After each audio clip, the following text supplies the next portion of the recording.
Sam Wraps Uncut, first podcast with Bryan.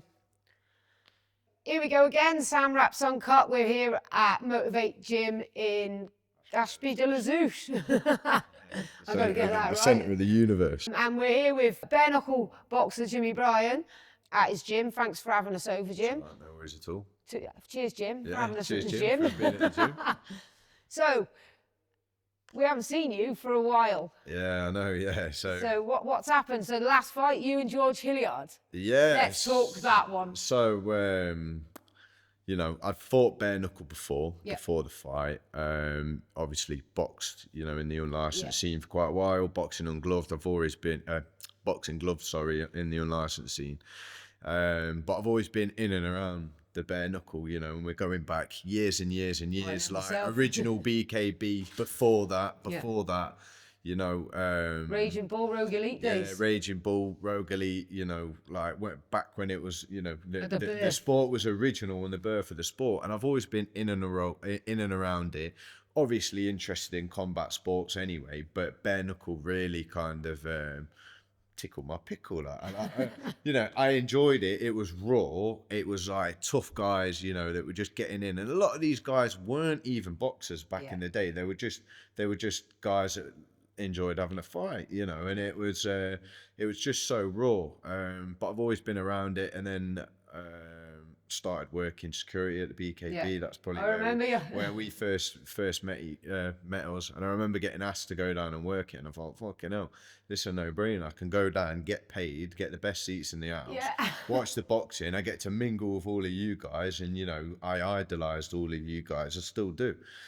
All of the fighters, people like you, and the promoters and everybody else that was involved. I just love being a part of it in whatever way. But obviously, I'm a fighter as well. And I'd always had aspirations to, box on the big stage, and I loved it. So I had a couple of bare knuckle fights on Spartan. I know it's a different caliber.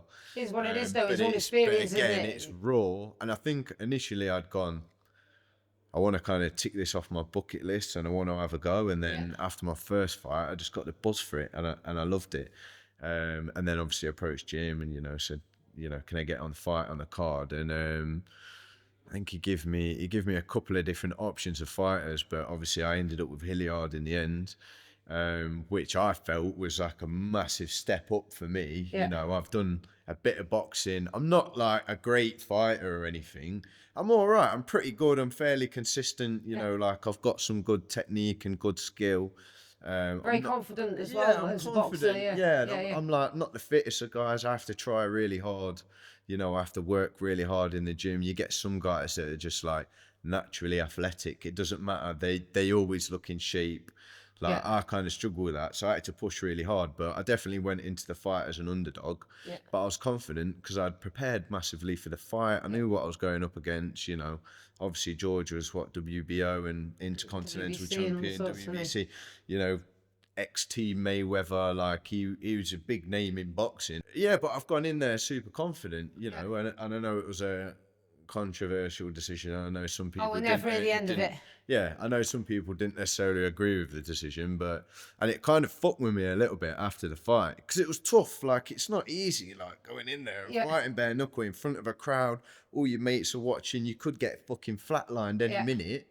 And you got your mum at home cry. It's like it's not just you in that ring, is it? Yeah, like I say, it's all your friends. Everybody's involved, isn't it? Even in your camps. To fight raw. Night. Yeah, it's. And but I felt like I'd made this massive step up. Yeah. And I don't know. Maybe I wasn't supposed to win. Maybe he didn't think I was going to turn up the way that I did. Yeah. He landed like big significant punches, but he just didn't do enough work. I was doing more of it. I might have not been landing these big shots like he was. He's super slick puncher and he moves really well, but I was landing more of it. I was more aggressive than he was. I was using my jab. I was utilizing it. I remember when we got to the fifth round, because I don't know if you still do this now, but they used to come around to the corners and say and say who was up. So I knew I was up, and I'm just thinking, I'm go for it. don't get knocked out. Yeah. Keep moving and keep stiffing my jab, and I'm going to win the fight. And I did, you know, and I've watched it back a lot of times, you know, and I've watched it back with the commentary, without the commentary. Makes all the difference sometimes, because it was definitely George Hilliard biased, you know, on the commentary at the time.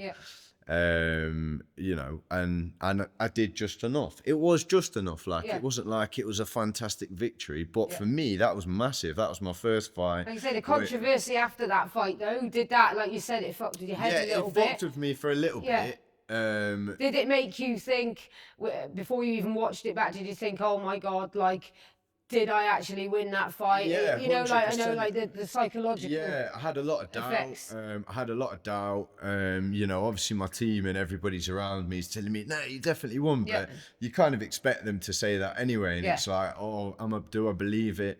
And like, it was weird. Like, mentally, it did fuck with me for a little while. And I'm seeing the stuff online and the comments on YouTube on the fight and stuff. But then as time kind of passed on a little bit, I like had more time to like digest it all. I studied it, and then I spoke to, like, I won't name any names, but like other people involved that have like pulled me to one side and gone, yeah, Jimmy, I was ringside, mate, you won the fight, you know. And it kind of come back. But for me, it was a massive achievement. Anyway, even if I'd have lost the fight, I'd have still been just to be in there, and put the work in and to get to there, 100%, But I think that's more of a win for most people, isn't it, in the fight world? It's just actually like getting yourself prepared and getting to that stage. You know, like 100%. Just to get in that ring. You know, like you see a lot of people that will slag fighters off and say, well, he should have thrown this, and he, you know, like, there was fucking clue. No clue, but they don't realise the journeys that you guys go through just to get through the ropes. Like, you know, any fighter that gets through the ropes, good or bad, deserves respect. 100%, You know? in all forms of combat sports 100%, as well, especially when you're out there, you're by yourself. Like, the lights it's a are on lonely you. place in that ring, isn't it? There is no one there with you. You can listen to your corner. We all know when you're getting there, your bloody game plan goes out the window, you know? I'm a good listener, though, you know, and I've got a fantastic corner. I've got brilliant coaches, you know. I've got guys that, like, you know, they give me everything that I needed, and I'm a good listener whilst I'm in there. And if my corner tells me to do something, I'm going to do it. I'm doing it. It doesn't matter. I don't even think about it. I'll just do it straight away. And that's the same when I was fighting gloved, and, you know, obviously the experience has carried over there. So now you've had a bit of time off. The big question on my lips is, are you coming back? Yeah, so I'm desperate to get out in the Trigon. Well, that was going to be my next question, because you fought in the square. So how do you think the Trigon is going to be better for you as a fighter, or do you prefer the squaring? 100%. I think the Trigon will be better for me as a fighter. Is that because you like a clinch, or? I'm an all right boxer, but people need to identify that bare knuckle boxing is not boxing. It's a different sport altogether. It's got similarities, but it's a different sport in itself. And I found that when I was fighting on Spartan in the hay bales, it worked really well for me. You know, it was nice and compact, and I could work really well on the inside. I could create good angles, you know, and I worked quite well in the clinch. You need to work some angles with these 45-degree angles on that triangle. Yeah, I know, 100%. But I feel like I'm a better bare knuckle boxer than I am gloved boxer. You know, it's a different sport. I think my style works really well for me. I'm like a defensive puncher, but I'm also offensive. You know, I can work well on the back foot. I love counter punching, you know. So you're going to adapt really, really well to the triangle and the rules. And, I think it'll work quite well for me. And I'm eager, and, you know, I'm fairly modest. I'm a purist when it comes to sport. But I genuinely think that if I put my mind to it, I get my training right and everything else, I could do really well, potentially police cassette. I don't know. You know, so, I think if I got back in, then... as a fighter, you know, like you trained, obviously, for the ring, the square ring. Will you change the way you train now to prepare yourself to go back into the triangle? So, generally speaking, when it comes to striking... And like sparring, for example, I don't really change a lot of what I do. Like, you know, I'm training for a boxing fight or bare knuckle boxing. It's very similar stuff. I'm doing the same stuff, pad work, you know, obviously sparring with guys, bag work and my conditioning stuff.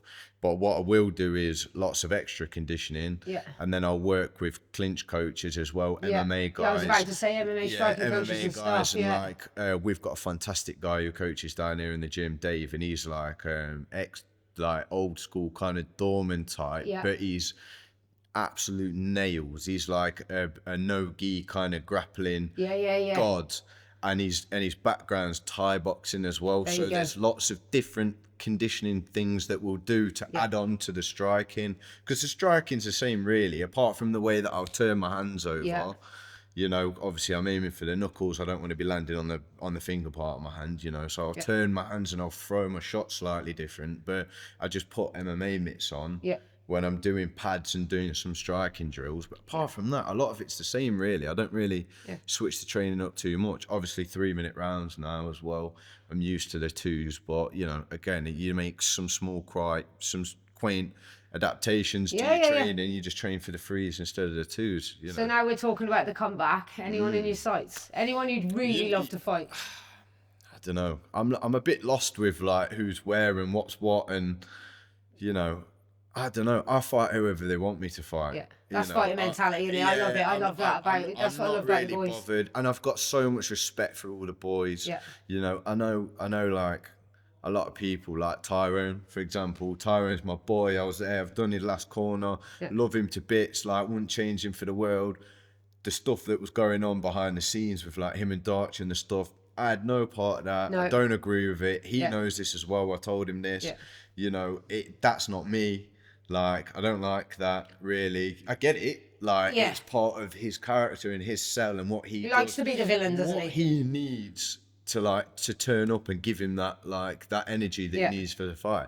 That's cool. It works for you. It doesn't work for me. I wouldn't be able to do it. I wouldn't be able to do it. Yeah, I saw that. You know, after the Hilliard fight, you know, like you know, like the way you handled the comments online and stuff, and you know, there was a bit of it was a bit of back and forth between you and George. George was selling you, because I watched it very closely, that he won the fight and this, that, and the other. The way you handled yourself with that was, you know, with like great respect. You know. I never really get involved in the dramas or It takes a lot of energy, doesn't it? You know, like the whole drama thing. Yeah, I'm not really interested in. To be honest, you can say what you want about me on the internet. I couldn't really give a fuck. It's the internet, isn't it? It's the internet, you know. And people say all sorts of stuff about me on there. I don't care. Yeah, well, fuck we all know, don't we? They don't know anything anyway, really. Yeah. But for me, again, it's all about the sport. Like, I don't need to do this. I'm not doing it for the money. You're doing it for the love of it. I do it because I fucking love it. That's why. That's what I mean. It's wicked. Like, it's like the best drug in the world. I always say to people say, Sam, like, how can you stand there at ringside and watch these guys getting pummeled to hell? I'm like, the sound of a fist hitting a skull or a jaw is like something that you have to be there to experience it, and it's like one of them sounds that never leaves you. And I'm not like being sadistic or nothing, but it is like, this is the you know, purest form of combat. This is how everything started, and you know, watching men and the women as well, because we got some bloody doubly hard women. You know, they probably take most of the bloody folks on the roster. But you know, like watching them fight, not just for a title or whatever, but fighting for the place, you know, like, and their journeys, you know, like once they go on a big journey, and when they get in that ring, it doesn't matter whether they're covered in blood, cut to shit, that's their journey, that's their fight. They've cemented themselves, you know what I mean? Honor, integrity. Yeah, no, of course it is. It's funny you say that, actually, because I found that being a fighter, so I got into fighting I was a little dweeby kid, long hair, got picked on at school, I was nothing, I'm like, fuck all you, I'm hard, like, what's this? And then, like, whatever, my life took a different path, but I got into the boxing gym and ended up loving it. You know, I got into it for those reasons. But as I've, like, grown with my age, grown as a person, I've, like, found that boxing or fighting has become a part of, like, me and as my character. It's what you're known as. And I found that, especially doing the bare knuckle stuff, people love it. They want to be around it. You know, they want to know you. They want you to know them.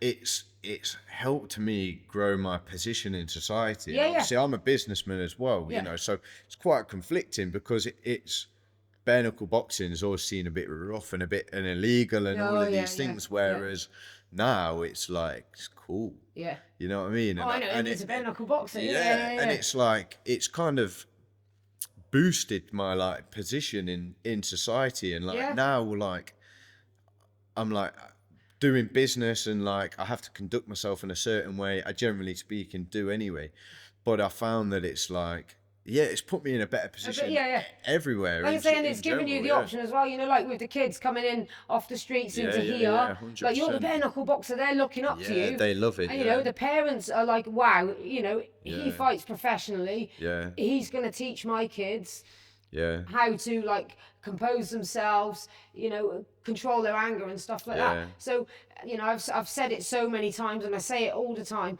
you know, bare knuckle boxing, combat sport, any sort, changes lives. It saves lives and it betters people. You know, because there are a lot of people out there that say, you know, oh yeah, don't send your kid to the boxing gym or whatever. But the proof is in the pudding, you know, yourself, maybe not so much like growing up heartache or whatever, or drugs or drink or whatever, but you know, I've just been with Ryan. Oh, but I've had all of that as well though. But that's what I mean, it just changes and it helps and it gives people direction. It really was a saving grace for me, because if it was probably the only thing that got me out of bed to like, because I was the same, like I went for a really bad patch. I was addicted to coke and alcohol for like years. Like I ended up with nothing, you know, and then I built myself back up, and boxing was a massive like contributing factor to that as well. And I think when you get involved, you know, like with like a family like ours, we all like stick together, and you know, like we all we pull each other up, and we all, you know, if anybody needs to speak, we all speak to each other. If there's an issue, do you know what I mean? We all just work together, and I think everybody on the company, we gel really well as a team. And I found that from being part of BKB is from going from a professional capacity working at security to being a fighter to being a cornerman, a trainer. So, you've gone through the whole. I've been there from the start, and it's every angle. great. It's great, and I still love, I love coming and doing the corners and stuff. I love seeing everyone. I love catching up, and I've got so much respect for everybody in the company. You know, all of the guys from like Stu running backstage and yourself, and like all the other guys. It's a massive family. You know, it really is special. So obviously off the back of that, you know, you're doing well. You got the gym. Still got the haulage business. So I got haulage. Give yourself a plug. Haulage business. S&B haulage. You know, for your aggregate suppliers in the Midlands, and then I got a cleaning company as well. So we've service domestic and commercial clients doing industrial cleaning and stuff, which is a good business as well. And then the gym, like the gym for me. This is fantastic, I gotta say. So you know, like thank you, I really appreciate it. Like one of the best gyms I've been in, like upstairs. We're going to go do an ice bath challenge in a bit. But no, that's, I mean, you're helping the community through your fight experience, and you know, like, and that's what I love. That's what I love about the combat sport, and that's what I love about like the people involved in combat sport. Because, like I say, people do get a bad rap for fighting and stuff. Oh yeah, they're rough. Don't buy them. They're hard and all. But you don't. It's literally, it's life changing. Whether 100%. It's bare knuckle boxing, whether it's boxing, whether it's MMA, whether it's K1, Muay Thai, whatever. Once you can get and help people get out of their mindset and get into training, it's like a drug. You just can't get away from it. Look here, you've been out for how long and you still can't get away from it. I love it. And this is really what I'm trying to do down here as well at Motivate Studio. So I've been a part of the gym. So I used to train here as a fighter. We're in a different venue up the road.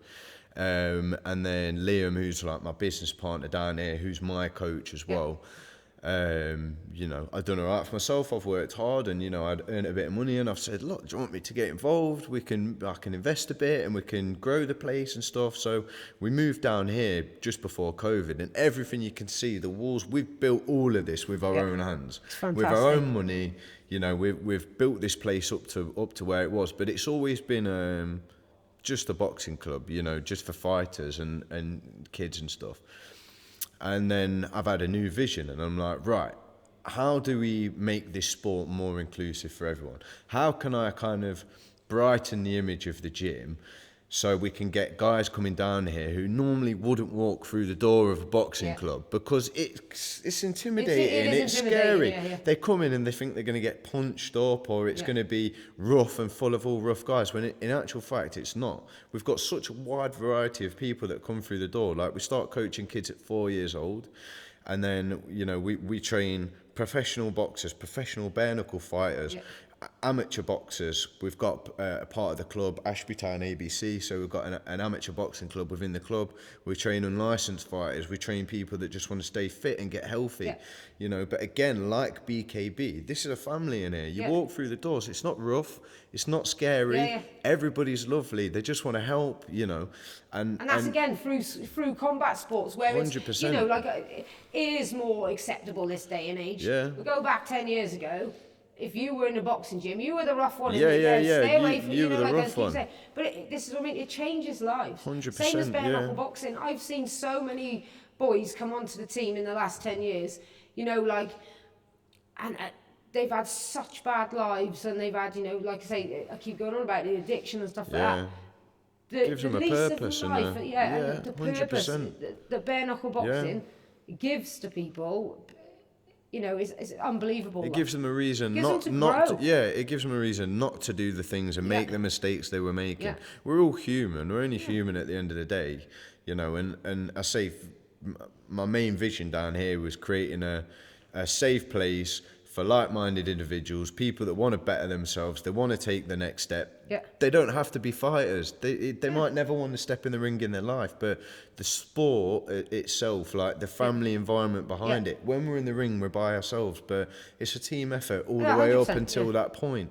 You know, and it's a fantastic sport. It's a fantastic release for people. People want to get fit. They want to get healthy. They want to learn, you know, how to defend themselves. They want to learn how to fight. They want to feel safer. There's, you know, there's so many different reasons. And the amount of like middle-aged men, for example, that come down to the beginners boxing sessions, I coach them. The amount of people that pull me to one side and go, you won't believe the change or the impact that this has made on my life. You know, I feel better. I'm more confident. I'm all of these things. It's so important, you know, and I think boxing doesn't get enough credibility. It's starting to. People are starting to realise.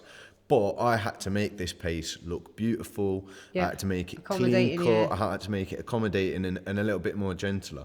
But we accommodate everybody, you know, and the door's always open for anybody. You know, to come it's great what you're doing, do you know what I mean? And it's, so we'll end it. Give me a name who you want to fight in BKB. Come on. Oh, fucking hell.